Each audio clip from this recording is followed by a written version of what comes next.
Di saat terakhir, Artise merasa bersalah. Ia berharap andai saja ia cukup kuat untuk melindunginya, seperti yang telah ia janjikan. Hanbin benar-benar hancur saat menyadari bahwa semua pengorbanan Artise terjadi semata karena janji yang pernah diucapkan. Di sisi lain, Sang Lich mulai menyadari bahwa naga itu telah benar-benar menaruh hati pada manusia. Ia pun bertanya dengan nada sinis, apakah menurut Artise sudah sepatutnya makhluk kuat melindungi yang lemah? Apakah itu sebuah kehormatan atau hanya delusi yang diciptakan oleh mayoritas yang lemah agar segelintir yang kuat bersedia melindungi mereka? Sambil berbicara, Lich memanggil sebilah pedang raksasa yang ukurannya berkali-kali lipat lebih besar dari tubuh Artise, bersiap untuk memusnahkan kedua musuhnya sekaligus. Ia tidak mau mengambil risiko membiarkan Hanbin tetap hidup, karena tidak ada jaminan bahwa ia tidak akan membuka rahasia besar ini jika berhasil selamat. Namun, tiba-tiba, Lich memberi tawaran pada Artise, jika ia bersedia membunuh temannya sendiri, maka ia akan diterima sebagai rekan sejati. Dalam diam, Artise merenung. Di mata manusia, makhluk seperti dirinya dan Lich hanyalah monster. Namun, dibanding menjadi makhluk seperti itu, dan mengorbankan kemanusiaannya, Artise lebih memilih mati hari ini sebagai makhluk yang tetap berpegang pada nilai manusia. Setelah mendengar keputusan Artise yang tegas, Lich pun meluncurkan pedang raksasa yang terukir dari salju ke arah mereka. Di tengah kekacauan itu, Hanbin tersenyum kecil. Ia mengakui bahwa hidup Artise memang berat dan sebenarnya janji itu bukanlah hal besar. Tapi ia tahu, hidup seperti manusia tidaklah mudah, sama seperti menjaga sebuah janji. Tanpa ragu, Hanbin mulai berlari menuju pedang itu, mengerahkan seluruh kekuatan mentahnya ke kedua kakinya dan melompat tinggi ke udara. Artise tidak sempat memproses apa yang sedang terjadi. Dalam lompatan itu, Hanbin dengan lantang mengungkapkan bahwa ia pun ingin hidup seperti manusia. Lich yakin bahwa Hanbin akan mati lebih dulu, tak peduli sihir apapun yang ia gunakan. Namun di momen itulah, Hanbin mengubah segalanya. Ia mengaktifkan salah satu dari hanya 3 skill yang dimilikinya, Side Slash. Dalam satu tebasan, bukan hanya musuh yang lenyap, tetapi juga kubah es tempat pertarungan itu berlangsung. Ia menambahkan kekuatan yang begitu besar hingga puing-puing dan pecahan es terlempar jauh hingga mencapai pegunungan di seberang hutan. Artise terdiam, terperangah melihat kekuatan Hanbin yang luar biasa. Dinding es yang sebelumnya tak retak walau dihantam ledakan, kini runtuh total hanya dengan satu ayunan pedang. Dan yang paling terpukul adalah Lich yang menerima dampak terparah. Terakhir kali Artise mengecek level Hanbin menggunakan batu pengukur, pemuda itu hanyalah pemburu rendahan. Namun Hanbin hanya menanggapinya dengan enteng, menyebutnya sebagai kisah panjang, dan meminta Artise untuk tidak marah. Di sisi lain, sang penyihir mulai curiga bahwa Hanbin mungkin menggunakan sihir untuk mengelabui batu pengukur itu. Saat mereka bercanda kecil, tubuh Lich yang hancur tiba-tiba bangkit kembali. Ia mengaktifkan teknik terlarangnya, jeratan Gehenna. Teknik ini memanggil tentakel-tentakel kegelapan yang mampu menangkap dan menyerap energi dari korban-korbannya, dan tak akan pernah melepaskan mereka sampai mati, bahkan jika korbannya adalah sang pemanggil sendiri. Lich awalnya tak berniat menggunakan teknik ini, namun keadaan telah memaksanya. Ia merasa kecewa, karena kini ia hanya bisa puas dengan mayat-mayat mereka. Hanbin terkejut saat melihat Lich berdiri lagi. Padahal ia telah berusaha menghancurkan kerangka itu sepenuhnya. Artise menjelaskan bahwa tubuh musuh mereka sepenuhnya tersusun dari mana. Serangan fisik tidak akan cukup untuk memusnahkannya. Lich kemudian mengancam, menuntut penjelasan bagaimana Hanbin bisa menyamar sebagai pemburu level 5. Namun, Hanbin tak tinggal diam. Ia memfokuskan seluruh energinya ke tubuh, melepaskan aura begitu kuat hingga sulur yang menjerat tubuhnya hancur, karena tak mampu menahan ledakan energi itu. Lich terpaku, tak percaya dengan apa yang ia lihat. Dengan pedang panjang di tangan dan tubuh menyala oleh kekuatan, Hanbin mengambil posisi siap menebas dan bertanya, bagaimana Lich bisa mengetahui level mereka? Padahal tak satu pun dari mereka menyebutkannya. Lich pun teringat, saat ia mengetahui bahwa dirinya mati untuk pertama kali, ia bahkan tidak merasa sedih. Hidupnya sudah seperti neraka sejak awal. Namun untuk kehidupan keduanya, ia tak berani sembarangan. Ia mencuri gulungan sihir terlarang, merencanakan segalanya dengan teliti, dan merasa telah menaklukkan kematian sekaligus rasa takut. Atau setidaknya, itulah yang ia kira. Di sisi lain, Artise hanya bisa menatap sahabatnya itu dengan kekaguman yang tak kunjung pudar. Tak peduli berapa kali ia menyaksikannya, Hanbin tetaplah makhluk luar biasa yang kekuatannya sulit dipercaya. Artise tidak percaya pada apa yang baru saja ia lakukan, menghancurkan tentakel Gehenna hanya dengan menghantam tanah. Baginya, itu sulit dipercaya. Ketika Hanbin yakin telah menghancurkan tulang-tulang Lich kali ini, tapi ternyata makhluk itu sudah menyatukan kembali tubuhnya dengan cepat. Setelah merajut ulang kerangkanya, Lich menatap Hanbin dengan serius dan mempertanyakan siapa sebenarnya dirinya. Hanbin pun berpikir hal yang sama. Sampai saat ini, belum ada satu orang pun yang berhasil menebak levelnya dengan tepat. Ia mulai curiga, apakah Lich ini seorang peramal jenius atau sesama orang dari dunia lain. Saat Hanbin mengungkapkan pikirannya, Lich langsung mencoba kabur. Ia menduga bahwa Hanbin datang ke tempat ini memang untuk memburunya, karena tahu ia adalah seorang Otherworlder. Lich mengaku telah meremehkannya, menganggap Hanbin tak lebih dari bocah kampung yang tak tahu apa-apa. Namun sebelum ia sempat melayang lebih jauh, Hanbin tiba-tiba muncul di hadapannya, meski ia sedang terbang dengan kecepatan hipersonik, lalu mengayunkan pedang panjangnya seperti tongkat bisbol dan menghantam tubuhnya keras ke tanah. Begitu mendarat, makhluk itu kembali melarikan diri sekuat tenaga. Hanbin dengan penuh amarah berteriak bahwa terlalu banyak orang baik yang harus menderita hanya karena ada orang-orang jahat seperti Lich di dunia ini. Lich tak tinggal diam. Ia memanggil boneka es bernama Frost Knight untuk menyerang balik. Tapi Hanbin menerobos pertahanannya, langsung menghancurkan wajah sang boneka dengan satu tebasan pedangnya. Dari kejauhan, Artise yang menyaksikan pertarungan itu hanya bisa terdiam. Ia tahu bahwa kekuatan sahabatnya itu sudah jauh melampaui manusia biasa, tapi ada sesuatu yang tidak beres. Ia berspekulasi bahwa Hanbin kemungkinan adalah pengguna aura, karena pedang sekuat itu mustahil bisa dipakai manusia biasa. Kembali ke medan pertempuran, Hanbin bertanya-tanya, seberapa jauh makhluk ini bisa terus beregenerasi. Namun, Lich malah menuduh Hanbin tidak menggunakan aura karena ingin menyerahkannya ke Inquisitor demi hadiah uang. Ia bahkan menawarkan imbalan 3 kali lipat jika Hanbin membiarkannya pergi. Tapi Hanbin merespons dengan melempar stone shotgun, menghujani tubuh Lich dengan lubang-lubang. Ia merasa kemampuan regenerasi musuh ini sangat menjengkelkan. Dari kejauhan, Artise berteriak, menyuruh Hanbin untuk menggunakan auranya. Ia menjelaskan bahwa tubuh Lich tersusun dari mana. Jika Hanbin bisa memutus hubungan mananya menggunakan aura, maka ia bisa menetralkannya. Hanbin mengangguk mengatakan bahwa ia tahu betul soal konsep energi seperti mana, aura, prana, atau force, semuanya merupakan teknik yang akan bisa digunakan seiring naiknya level.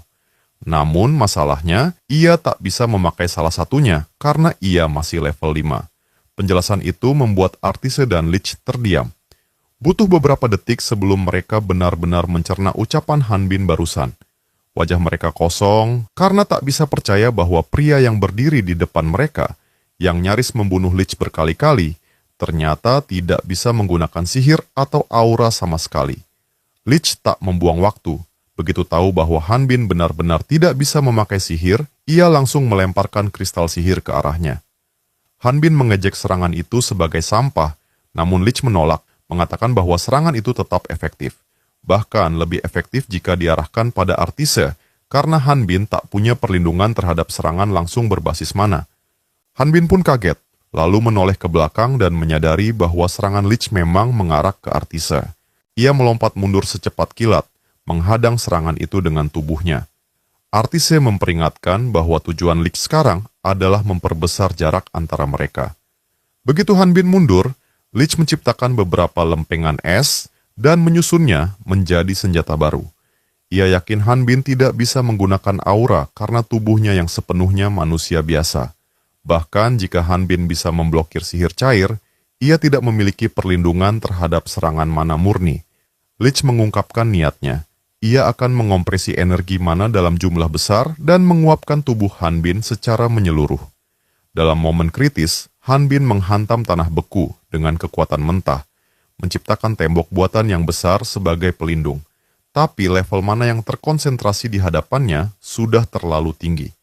Artise melihat hal itu dan dengan panik berkata bahwa Han Bin harus pergi karena tanpa aura tidak ada cara untuk membunuh makhluk seperti Lich. Han Bin menyadari bahwa penampilan sang Lich terlihat jauh lebih kotor dibanding saat pertama kali mereka bertemu.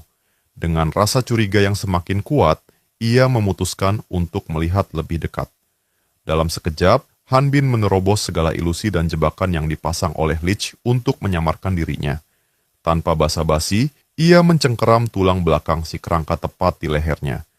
Dengan senyum gila yang menghiasi wajahnya, Han Bin memperhatikan retakan-retakan kecil yang sebelumnya tidak ia lihat.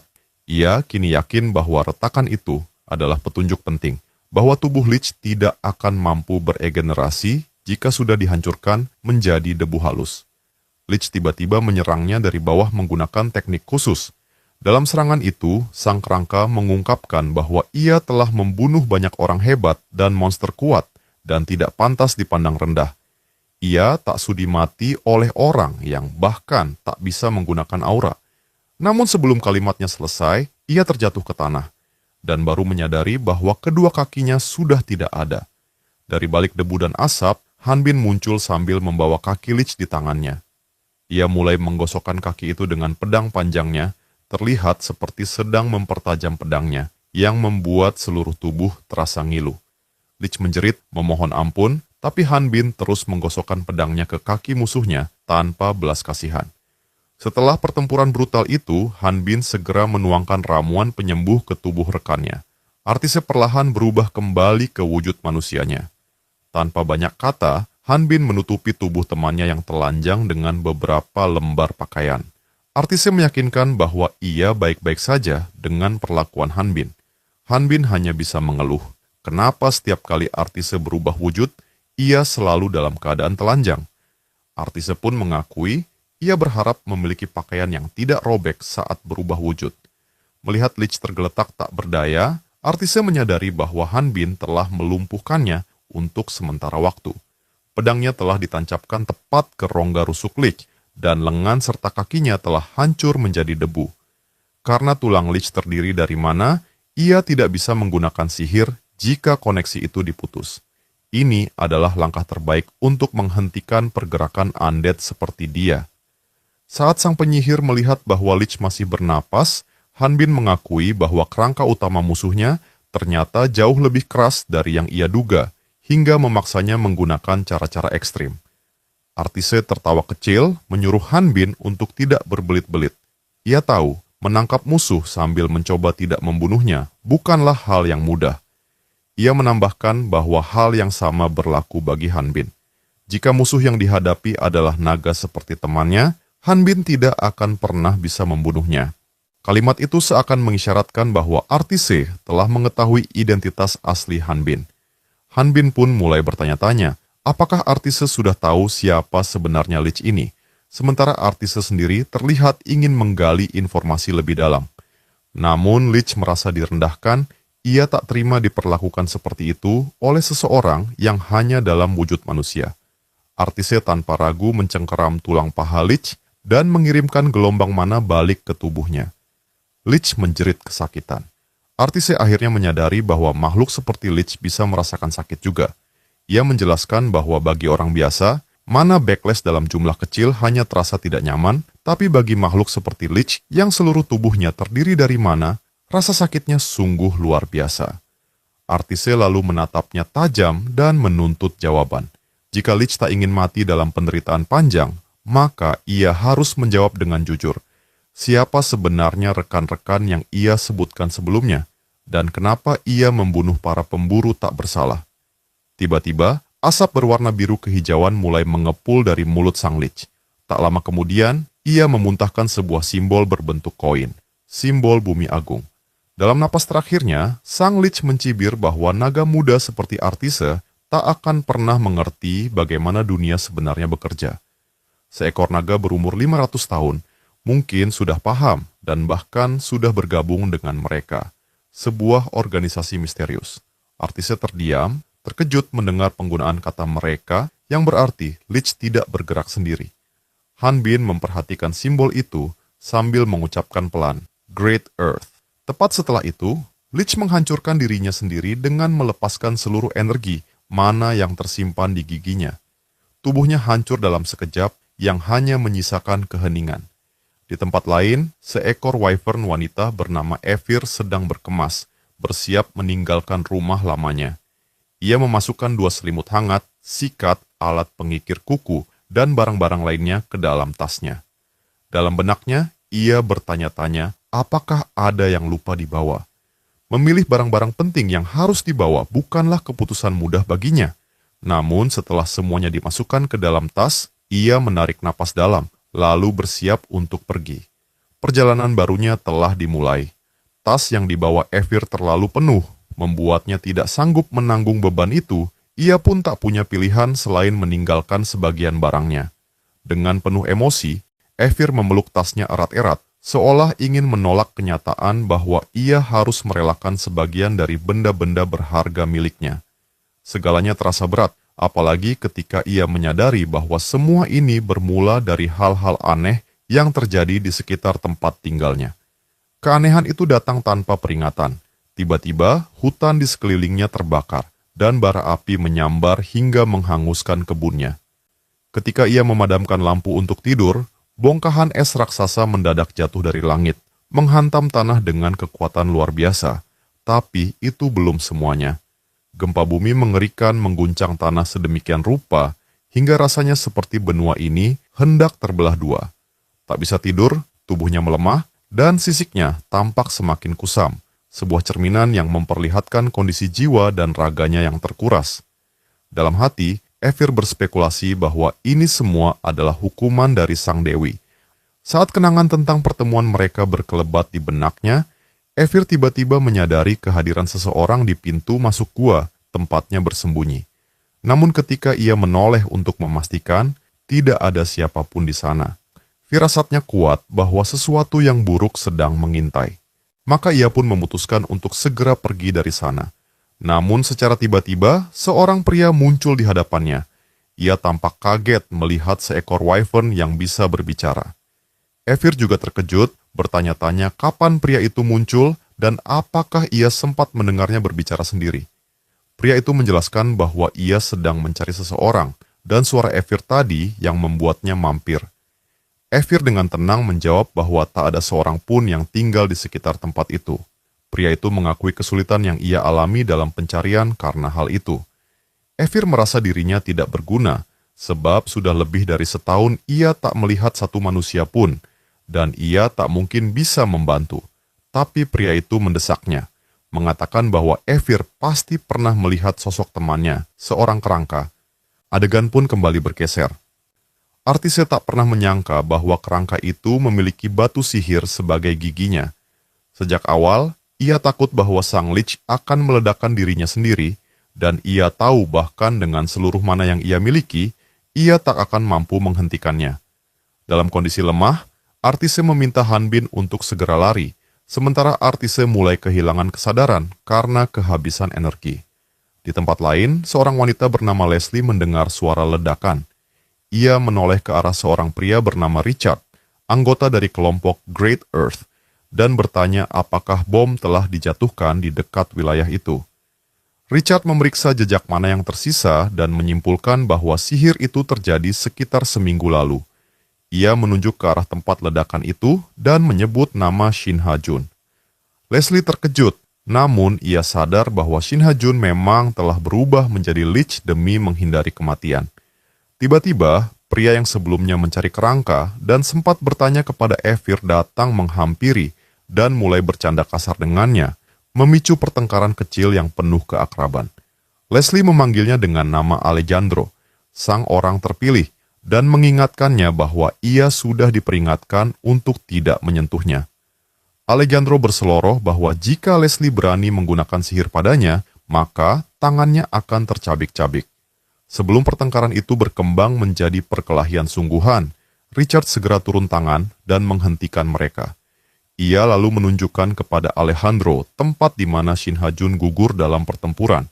Ia tahu bahwa Sang Lich meledakkan dirinya dalam skala besar, jauh melebihi batas kemampuan regenerasinya, dan seperti yang diduga, tak ada satupun jejak dari musuh yang tersisa. Richard menegaskan bahwa hal itu seharusnya cukup untuk membuat Alejandro sedikit menunjukkan rasa hormat. Namun Alejandro justru merasa ada yang janggal.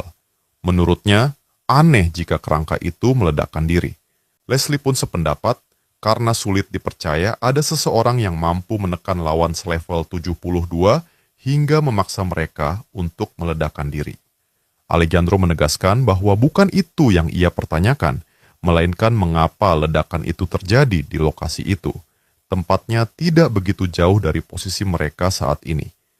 Ia menyebutkan bahwa dalam perjalanannya menemui mereka, ia melihat sebuah area lain yang tampaknya lebih cocok disebut sebagai medan pertempuran sebenarnya, kira-kira 2 kilometer dari tempat ledakan. Richard berspekulasi bahwa Hajun mungkin diseret keluar dari medan pertempuran saat ia sedang meledakkan dirinya sendiri, tapi ia ragu. Ia terus berpikir, bagaimana mungkin lawan Hajun bisa melakukan hal seperti itu. Sementara itu, Han Bin dengan tenang memberitahu Artise bahwa ia sudah menendang tengkorak milik Lich. Han Bin menjelaskan bahwa awalnya ia hanya berniat menendang tengkorak itu agar menjauh, bukan untuk menghancurkannya. Namun, tengkorak itu malah meledak, meski ia bersikeras bahwa tendangannya tidak sekeras itu untuk menyebabkan ledakan. Artise pun menyimpulkan bahwa kerangka itu memang sengaja meledakkan dirinya sendiri. Ia lalu bertanya-tanya, apakah mungkin ia tetap akan mendapatkan pengalaman dari membunuh Lich level 70 yang menghancurkan dirinya sendiri? Han Bin melanjutkan ceritanya bagaimana ia membawa Artise kembali ke desa setelah menemukan tubuhnya yang tidak sadarkan diri. Ia mengaku melompati tembok luar kota untuk sampai ke tempat itu. Meski tindakan itu melanggar hukum, tapi ia beralasan. Bagaimana mungkin ia masuk lewat gerbang kota sambil menggendong pria telanjang? Ia pun mengakui bahwa ia tidak tahu di mana rumah Artise, jadi ia pergi ke kantor ketua asosiasi pembangunan, tapi malah diusir. Artise menatapnya heran dan menyebutnya kriminal karena begitu nekat. Han Bin tetap melanjutkan ceritanya sambil tertawa, mengatakan bahwa setelah dikejar para penjaga, ia malah tersandung ke kelompok penyelundup. Singkatnya, ia sangat sibuk belakangan ini. Kisah yang begitu absurd itu membuat Artise berpikir bahwa Han Bin mungkin lebih mencuri perhatian daripada Sang Lich itu sendiri. Han Bin mengakui bahwa semua berakhir dengan baik, sebagian berkat bantuan ketua bandit yang membantunya siuman dalam 1 hari. Artise menghela napas dan berkata bahwa ia tak pernah membayangkan akan ada manusia sekuat Han Bin di dunia ini, dan ia pun tidak tahu bagaimana harus mengucapkan terima kasih. Ia mengaku bahwa jika dirinya benar-benar ditangkap oleh orang dari dunia lain itu, yang kini ia ketahui sebagai Lich, entah apa yang akan terjadi padanya. Menyadari bahwa ucapannya bisa terdengar menghina, Artise buru-buru meluruskan bahwa maksudnya Han Bin berbeda dari yang lain. Namun Han Bin tak merasa tersinggung dan meyakinkannya bahwa ia tahu sahabatnya itu tidak bermaksud buruk. Ia bahkan mengatakan bahwa di dunia asalnya, pembunuh adalah hal yang biasa. Tapi sekarang, di tengah misi Onpros untuk menyusup ke benua Latna dan membunuh para dewi, Han Bin menyatakan bahwa ia lebih memilih hidup sebagai orang biasa dan beradaptasi dengan dunia ini daripada menjadi pembunuh gila. Artise kemudian bertanya, apakah maksud Han Bin bahwa sebagian besar orang dari dunia lain itu sebenarnya hanya manusia biasa? Han Bin mengangguk, mengatakan bahwa pada awalnya mereka memang manusia biasa, tetapi banyak yang akhirnya berubah menjadi pembunuh. Ia menambahkan bahwa perbedaan utamanya dengan orang dari dunia lain-lainnya adalah karena ia memiliki guideline yang rusak. Sang penyihir tampak sudah memahami apa itu guideline. Han Bin lalu menjelaskan bahwa kemampuan melihat level adalah salah satu kekuatan yang diberikan, dan ia percaya bahwa ada kemampuan tersembunyi lain yang bahkan tidak disadari oleh penggunanya sendiri. Artise mengulang penjelasan Han Bin untuk memastikan apakah benar ada sesuatu dalam sistem itu yang bisa mendorong para pendatang dari dunia lain untuk membunuh atau bahkan mengikuti perintah Dewa Iblis suatu saat nanti. Han Bin merenung, menyadari bahwa mungkin alasan ia selalu terlihat sebagai level 5 adalah karena kerusakan pada guideline miliknya. Ia mengaku tak tahu seberapa parah kerusakan itu, bahkan tidak yakin apakah suatu hari nanti ia akan menjadi gila dan menjadi pembunuh. Itulah sebabnya ia percaya bahwa Artise tak akan mendapatkan apa-apa yang baik jika terus berhubungan dengannya. Ia berkata bahwa ia sudah mengumpulkan banyak uang, dan karena tak ada lagi alasan untuk tinggal di desa ini, ia memutuskan untuk pergi. Ia pun mengucapkan selamat tinggal kepada sahabatnya. Artise menggenggam erat selimut di tangannya, jemarinya mencengkram kain itu cukup menjelaskan bahwa ia kecewa, menahan luapan emosi yang mendidih dalam dirinya. Dengan suara mantap, ia memperkenalkan dirinya sebagai Artise Empati Ragnar, keturunan naga agung yang diciptakan oleh Dewi Bayangan, Kibriel. Ia menjelaskan bahwa di antara semua spesies naga, naga api adalah yang paling dikenal karena dedikasi mereka dalam menjalankan tugas. Dengan semangat, ia berkata bahwa seekor naga api takkan pernah melupakan hutang yang harus mereka bayar. Ia pun menyebut Han Bin sebagai seorang veteran militer dengan nada hormat dan penuh kasih. Beberapa waktu kemudian, ketua asosiasi menyempatkan diri untuk melepas kepergian Han Bin. Ia memberinya sebuah gerobak untuk membantunya mencapai tujuan, serta peta agar tidak tersesat. Lebih dari itu, ia juga memberitahukan bahwa Han Bin akan bisa melewati gerbang kota jika ia menunjukkan dokumen dari asosiasi pembangunan. Ketua asosiasi itu memberitahu Han Bin bahwa identitas barunya akan dikirim melalui seorang perantara. Ia memintanya untuk meninggalkan barang-barangnya di titik penurunan dan langsung jual gerobaknya. Ketika Han Bin bertanya apa yang harus ia lakukan dengan uang hasil penjualan itu, sang ketua menyuruhnya untuk menyimpannya saja, sambil bergumam bahwa meski Han Bin merepotkan, tetap layak untuk diberi dukungan agar cepat pergi. Sebelum berpisah, sang ketua memintanya untuk membuat satu janji, bahwa ia tidak akan pernah membunuh manusia. Karena begitu seorang pemburu liar menumpahkan darah, ia bukan lagi manusia, tapi menjadi monster. Han Bin mengangguk dan pergi, meninggalkan janji dan jejak langkahnya, sambil berkata bahwa suatu hari nanti ia akan kembali.